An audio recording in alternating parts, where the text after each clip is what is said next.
High বন্ধুরা, আজকে আমরা শিখব কিভাবে একটি ট্রেজার এমটি আইডি খুলব। ট্রেজার এমটি থেকে কাউকে আইডি বানিয়ে দিতে হলে প্রথমে ট্রেজার এমটিতে যেতে হবে, তারপরে এরকম ইন্টারফেস আসবে, দিয়ে আমাদের মায়ে যেতে হবে। আচ্ছা, মায়ে যাওয়ার পরে আমাদের রেফারেলে যেতে হবে।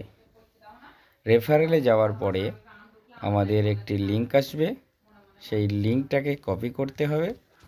কপি করার পরে ওটিকে হোয়াটসঅ্যাপে যেতে হবে। তারপরে হোয়াটসঅ্যাপে যাওয়ার পরে আমাদের পেস্ট মেসেজ বাটনে পেস্ট করতে হবে।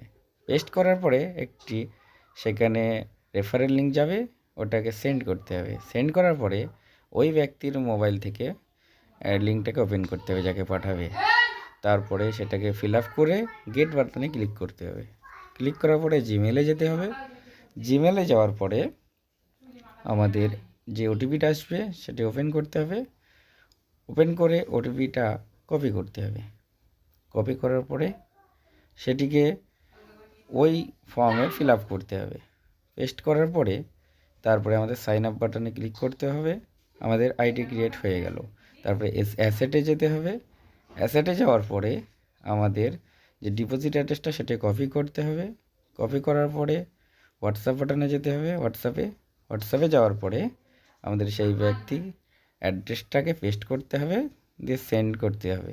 সেন্ড করার পরে ওই অ্যাড্রেসে ডিপোজিট করতে হবে মানি।